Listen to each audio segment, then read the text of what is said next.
pense vraiment que tout a été dit. L'exposé et les témoignages ont été assez larges et édifiants. Juste quelques éléments pour compléter. Quelques éléments de fait. Amnesty, on en a parlé un peu. Mais il faut s'appesantir sur Amnesty parce qu'à un moment donné, Tebblé a travaillé longuement pour Amnesty International à tel enseigne qu'il a dû quitter Paris pour aller s'installer à Londres. Et je rappelle parce que à cette époque-là, il a travaillé sur le Togo, il a travaillé sur le Zaïre, il a travaillé beaucoup sur la Mauritanie, parce que les militants mauritaniens, notamment les militants de Flamme et les militants de Freedom, dont la base arrière était un peu le Mali à cette époque-là, qui étaient les négro-mauritaniens, étaient victimes fortement de la répression de Maouya ou de Taïa, à l'époque président de la République de Mauritanie. Donc, Tebblé a fortement travaillé à la défense de ces militants-là, étant à Amnesty International. J'insiste parce que les militants de Flamme et de Freedom, c'était les militants qui luttaient contre l'esclavage des négros mauritaniens. Donc, dans le cadre d'Amnesty, il a beaucoup lutté, et également pour la défense des militants victimes de la dictature dans un certain nombre de pays africains. C'est pour ça que j'insiste sur ça.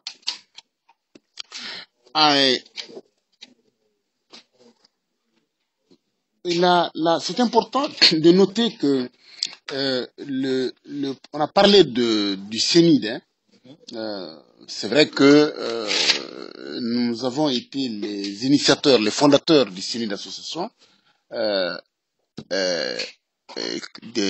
Tebblé était à Londres à l'époque. Nous étions au Mali, et c'est une concertation continue qui a donné naissance, même sur les noms de l'association, qui ont donné naissance au CENID association. Dont la formule a été trouvée par le camarade Idrissa Diakité, mais après plusieurs essais venant de Londres chez lui, venant de chez nous à Bamako, pour essayer de trouver un nom. Et finalement, on a trouvé le nom CENID, Comité National d'Initiative Démocratique. Donc c'est vrai, pour confirmer cela. C'est vrai, nous sommes allés chercher Maître Tal, qui a fait preuve de courage, il faut le reconnaître, à cette époque-là, en acceptant de venir avec nous et de prendre même la direction du mouvement. C'est vrai que c'était plus facile pour un homme comme Maître Tal, qui était un avocat connu de la place, comparativement à un magistrat. Moi, j'étais magistrat à l'époque. Hein. Bon, mais c'est vrai qu'on a eu également recours à Cheikh Omar Sissoko, qui est devenu, du point de vue de notre mouvement, qui est devenu le premier vice-président. Mais ce qui est important de signaler, c'est que le CENID, nous sommes arrivés à la nécessité de créer le CENID à la suite d'une rupture dans notre processus de lutte clandestine. À un moment donné, cette rupture est partie de Paris parce que le mouvement était organisé en France et au Mali. Il y avait une représentation au Mali qui prendra plus tard le nom de groupe Tchémo Grand Kouyaté. Hein, très très clairement, parce que nous étions membres du groupe Sans Filles, hein, aujourd'hui on peut le dire, qui existe aujourd'hui au grand jour à Bamako. Mais à l'époque, c'était sous le manteau qu'on se promenait pour distribuer le journal. Et donc, il y a eu une crise qui est arrivée au sein du groupe Sans Filles autour de la question des organisations démocratiques de lutte, autour des organisations de masse. Il y a une tendance qui disait que les groupes communistes, parce que nous étions des communistes, hein, nous étions des communistes et nous étions même de l'extrême gauche. Et une partie du mouvement pensait que on doit créer des organisations de masse, mais des organisations de masse propres, des organisations de masse où tout le monde ne pouvait pas adhérer, où il faut être de notre tendance politique pour adhérer. L'autre tendance a pensé que non, il n'est pas question. Si on crée des organisations de masse fermées, ce n'est plus des organisations de masse. Si nous voulons des organisations de masse, il faut que les organisations de masse soient ouvertes. C'est à propos du collectif anti-apartheid d'ailleurs que cette question s'était posée. Et Tebblé était justement la tête de liste de cette tendance-là qui disait qu'il fallait des organisations de masse ouvertes où tout le monde pouvait adhérer, où on pouvait mobiliser les masses pour les envoyer à la lutte démocratique. Et c'est quand cette crise a amené la division de notre groupe. Et à Bamako, le débat a été lancé et la tendance dirigée par Tchiblé a été suivie par le groupe de l'intérieur. Donc tout notre groupe politique de l'intérieur a suivi cette tendance, à savoir non, nous allons créer des organisations de masse, mais des organisations de masse ouvertes aux masses, précisément pour pouvoir mobiliser les masses et les amener à la lutte démocratique. Et c'est quand finalement cette victoire a été acquise, après une lutte très dure ici, je passe sur les détails. C'était extraordinaire à cette époque-là, y compris sa femme de l'époque, Feu Kadija, qui a été proprement terrorisée par certains camarades, dont il n'est pas utile d'exposer ici les noms. C'est une étape de la lutte, ça fait partie de la lutte. Et donc, quand nous avons réglé cette question, c'est à ce moment-là que nous avons pu créer le CENID, c'est à ce moment que nous avons pu créer l'ADID, l'Association des diplômés initiateurs d'emploi. C'est notre groupe politique qui est à la base. C'est ainsi que nous avons créé le groupe Nelson Mandela. Parce qu'on s'est rendu compte qu'il faut créer des organisations de masse pour mobiliser les masses, pour mobiliser les jeunes et mener la lutte. Et c'est après cela maintenant que nous avons créé le CENID d'association. Donc le père fondateur de l'ADID, c'est Sidi Kamara, qui était membre de notre groupe, qui est le premier président de l'ADID, quoi. Nelson Mandela, c'était Dairoudia, qui était membre de notre groupe. Et le CENID, hein? Comme les clubs UNESCO existaient déjà, et nous y étions actifs avec Bintou Mega et Oumar Mariko. Donc, quand ces mouvements ont été lancés, la lutte est partie. Donc finalement, le processus de révolution a été lancé à partir, pas uniquement, mais à partir, entre autres là, à partir de la naissance du CENID.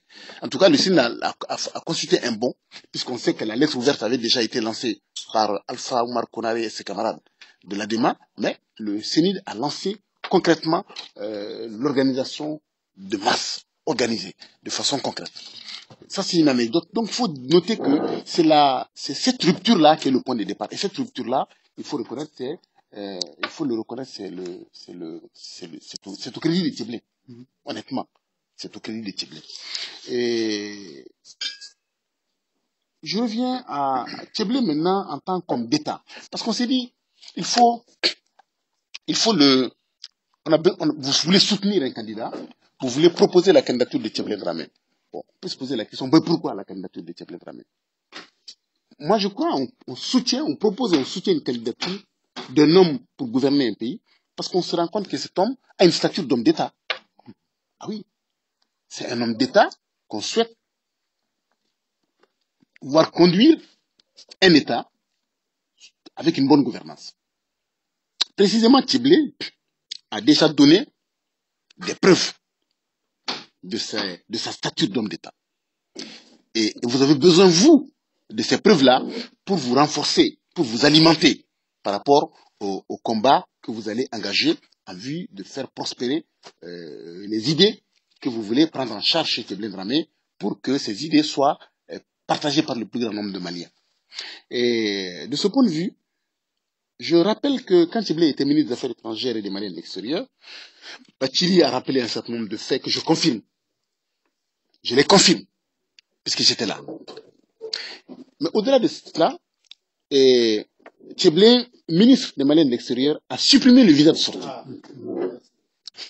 Il y avait un visa de sortie au Mali à cette époque-là. Il fallait un visa pour sortir, pour les Maliens. Et ça, c'était contre les immigrés. Donc, c'est lui qui a supprimé le visa. C'est extrêmement important. Alors, et a institué, si je ne m'abuse, le visa pour les étrangers, si je ne m'abuse.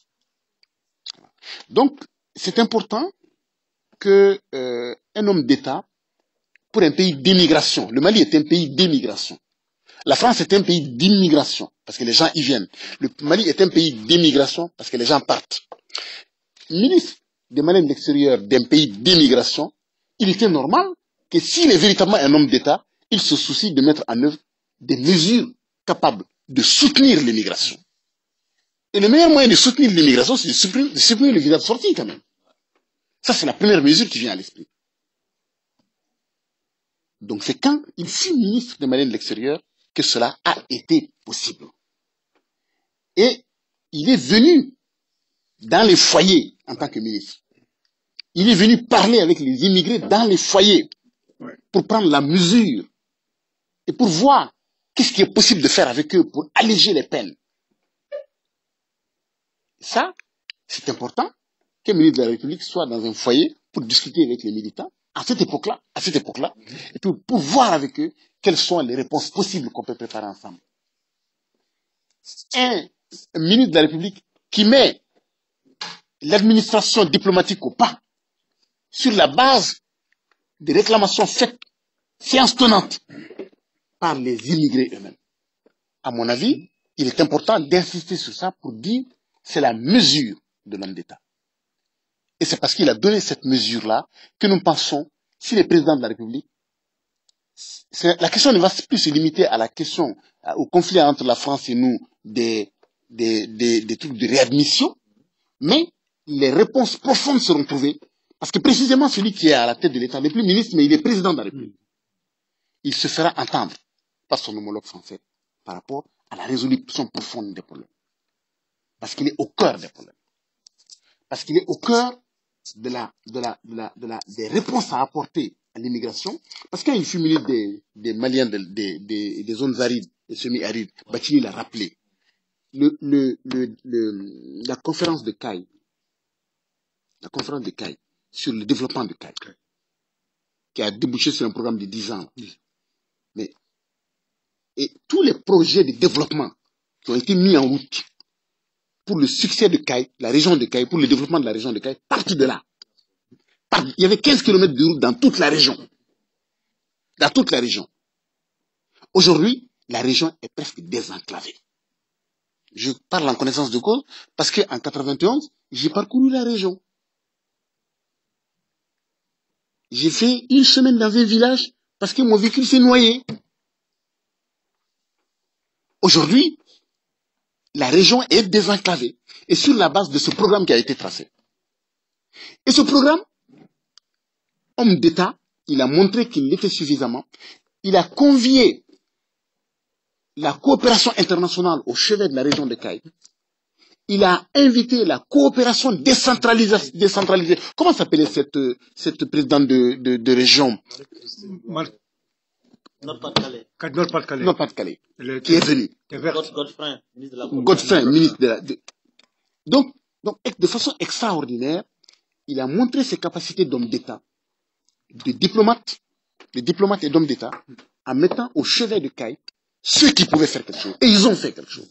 Il y a eu déjà des manifestations d'intérêt en termes de financement, en termes d'apport. La coopération décentralisée a été lancée plus tard, qui a donné naissance au co-développement. Mais c'est à partir de ça. Donc, c'est quelqu'un, un homme d'État qui prend les problèmes, qui essaie de trouver les solutions des problèmes.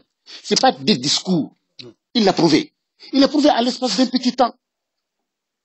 Parce qu'il n'a pas été longtemps non plus ministre des zones arides et semi-arides. Il n'a pas été très longtemps. C'était très rapide. Peut-être 1 an et demi, mais on a l'impression qu'il est resté 5 ans à cause de ce qui a été réalisé. Ça me paraît important pour des jeunes qui veulent des réponses à leurs problèmes. C'est important de signaler Fagibine, ministre des zones arides et semi-arides. C'est un des grands projets de développement rural du Mali, notamment de la zone saharienne. Parce que les zones lacustres du Nord sont un réservoir agricole extrêmement important. Donc, il a essayé de mettre en route précisément le projet Fagibine et pour qu'on puisse, à partir du projet Fagibine du lac, produire du riz, produire du blé, de façon à satisfaire, à compléter ou à concurrencer l'Office du Niger, pour tout au moins à compléter. À défaut de concurrencer, tout au moins à compléter l'Office du Niger en termes de production céréalière pour assurer l'autosuffisance.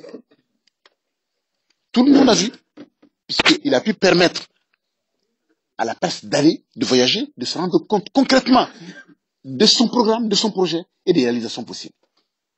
Là aussi, le projet a tourné court parce qu'il est resté très peu de temps. Très peu de temps. Sans compter le programme, bien entendu, de développement durable qui était derrière tout cela, en tant qu'homme d'État, encore une fois. Lancer un programme de développement durable, c'était l'avenir Donc, véritable programme écologique. Je me souviens, j'étais à Caux l'année dernière, à la conférence internationale de Caux, en Suisse, où on a rappelé précisément que c'était un exemple inédit. Le ministère chargé du développement, chargé des zones arides et semi-arides, c'était un exemple inédit qu'il fallait faire prospérer à travers le monde.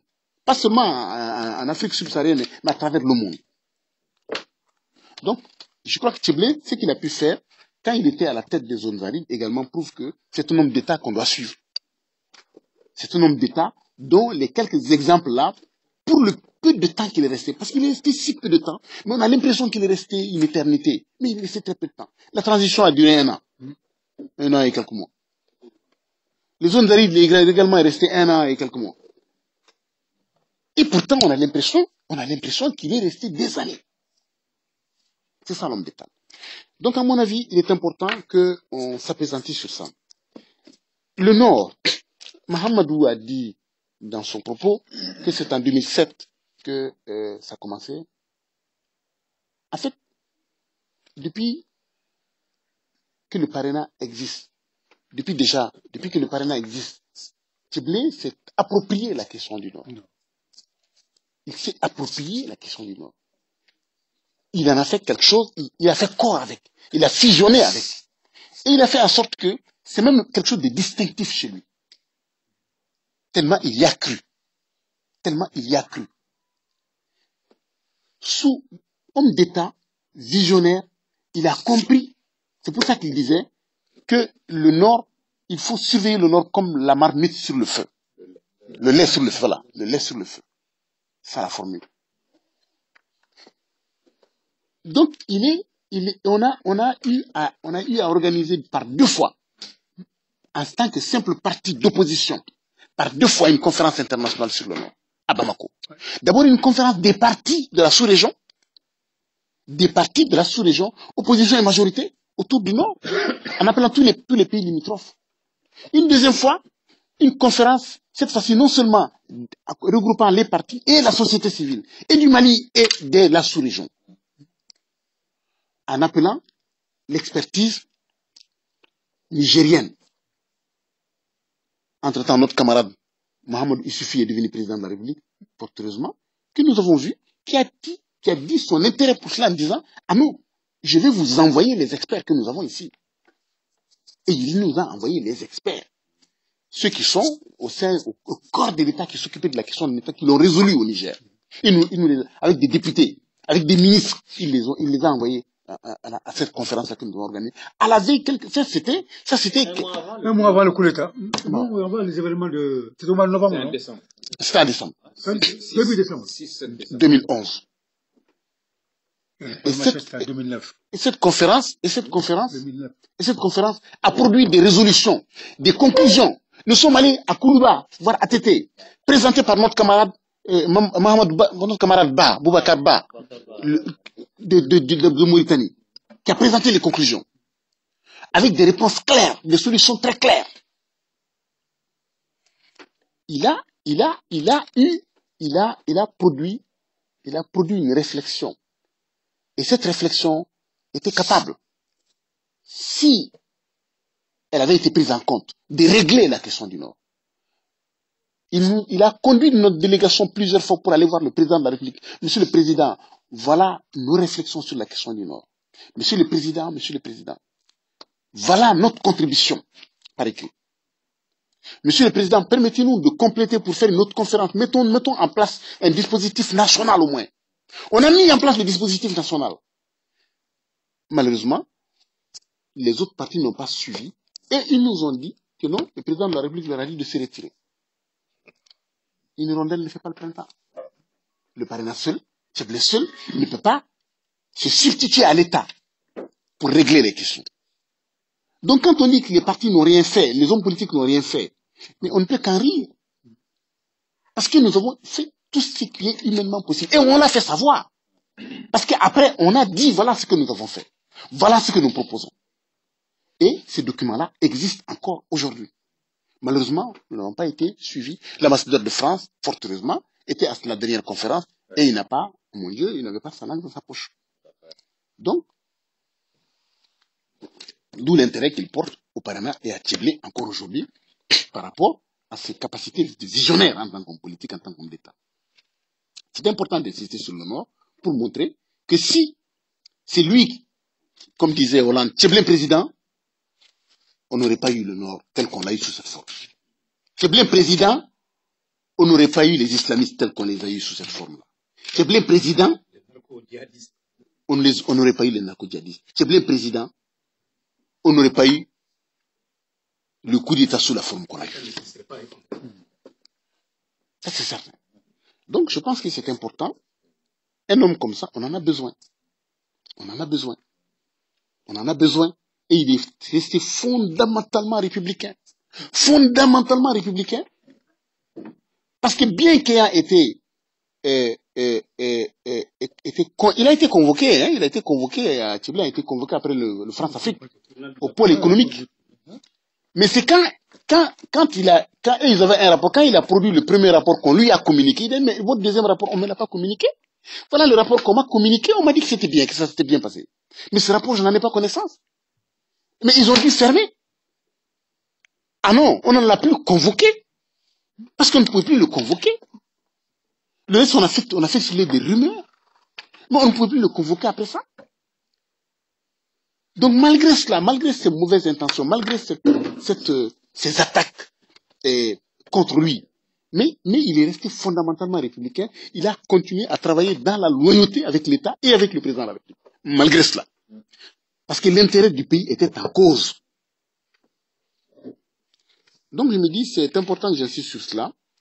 J'ajoute un autre mot pour terminer, c'est les propositions de Tcheblé.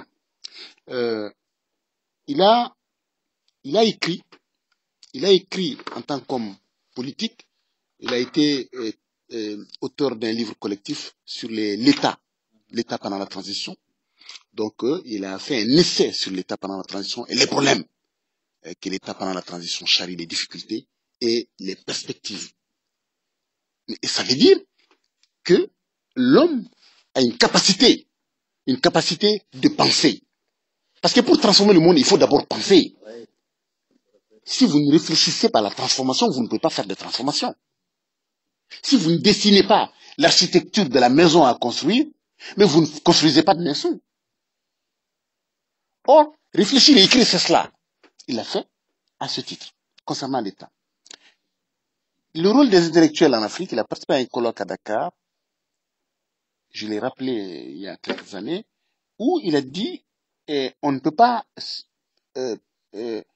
prétendre être, s'arroger le titre prestigieux d'intellectuel quand on était là, alors qu'on conduisait Ken Saro-Wiwa au poteau d'exécution et qu'on n'a rien dit. À ce moment-là, on ne peut pas prétendre qu'on est un intellectuel. Ken Saro-Wiwa, vous savez, c'était cet opposant nigérian hein, qui défendait les droits d'une ethnie minoritaire au Nigeria et qu'on a fini par exécuter. On a exécuté Ken Saro-Wiwa. Donc il dit, l'intellectuel, c'est celui qui se bat contre l'injustice, qui proteste, qui se lève, qui réagit. C'est ça l'intellectuel.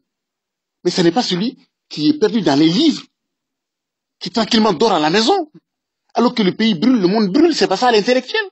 L'intellectuel, c'est celui qui se sent concerné quand les masses souffrent, quand les enfants tombent de manque de calcium parce qu'ils n'ont pas un verre de lait par jour. C'est celui qui se sent concerné par ça et qui essaie de trouver la réponse à ces questions. C'est ça l'intellectuel. Quand le problème du Nord brûle, c'est celui qui se lève. Quand les militaires prennent le pouvoir pour arroger une nouvelle dictature, c'est celui qui dit non. C'est ça l'intellectuel.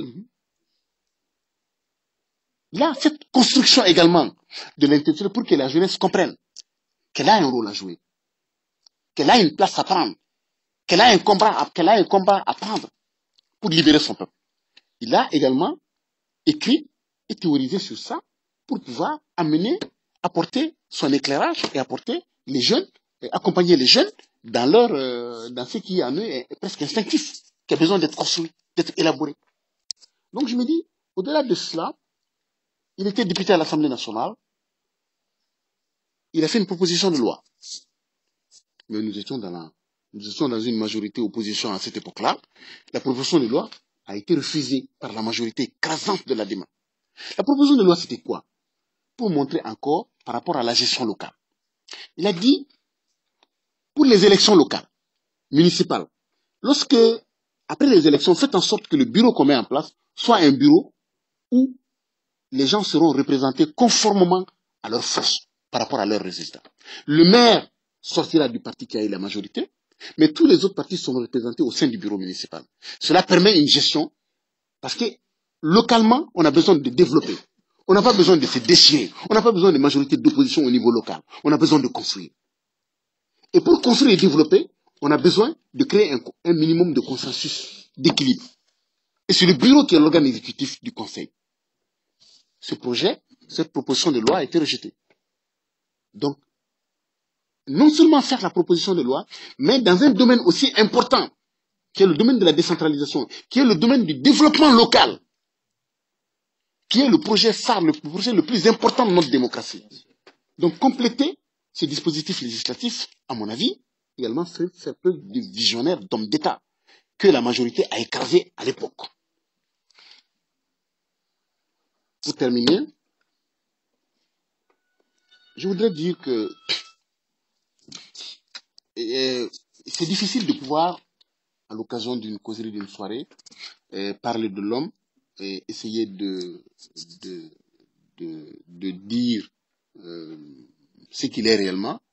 Mais à mon avis, si je dois donner un trait distinctif, c'est la conviction, la foi. C'est la conviction, c'est la foi. Ça fait plus de 30 ans que nous nous côtoyons, que nous nous connaissons. Nous nous sommes connus sur le terrain de la lutte politique, la lutte pour la défense des droits de l'homme, la défense des droits de notre peuple. C'est sur ce terrain-là. C'est pas parce que nous sommes des enfants, nous sommes nés, nous avons été à la même école. Non, c'est pas ça, hein, parce que moi je ne suis pas de Nioro. Mais c'est sur ce terrain-là. Et depuis une trentaine d'années, nous nous côtoyons sur ce terrain-là. Et depuis une trentaine d'années, sa foi n'a pas vacillé. Ça, c'est extraordinaire. Sa foi n'a pas vacillé. Ses convictions n'ont pas vacillé. Et il est convaincu qu'on pourra sortir le Mali du gouffre. On a besoin de ça. On a besoin de ça. On a besoin d'un tel homme. On a besoin de cela. Et donc, vous avez eu raison de constituer un comité pour soutenir un tel homme et pour dire, Dieu, le Mali en a besoin. Parce que quand il sera là, mon Dieu, nous sortirons de là où nous sommes. Et je suis convaincu que nous sortirons de là où nous sommes si vous parvenez à le porter. Mais pour que vous puissiez le porter, il faut que vous ayez la même foi, que vous ayez la même conviction. Que vous commenciez aujourd'hui et que vous ne vous arrêtiez plus. Comme on le faisait hier, nous, dans les foyers, dans les usines de Renault, Flin, Mantes-la-Jolie, que nous allons soutenir les grèves ouvrières. Parce que nous avons fait ça ici. Il faut que vous fassiez de la même chose, que vous portiez la parole. Que ce garçon que vous voyez là, qui est devenu les personnes âgées maintenant du groupe ici là, mais il était dans les foyers tous les soirs pour porter la littérature politique que nous fabriquions, pour alphabétiser les gens, pour porter la parole politique. Je pense qu'il faut que vous fassiez la même chose, parce que si on ne réédite pas ça, il n'est pas possible de reconstruire le Mali. Donc cette conviction-là, cette foi, cette flamme, il faut que vous l'entreteniez. Si vous avez la flamme, vous êtes capable de faire cela. Et si vous êtes capable de faire cela, vous aurez des répondants au Mali, vous aurez 1000 comités au Mali. Parce que déjà au Mali, des comités ont commencé à germer. Des gens ont commencé à se construire en disant, on a besoin d'un nouveau président, d'un président de type nouveau. Qui ne sont pas du parrainat. Et qui ne sont pas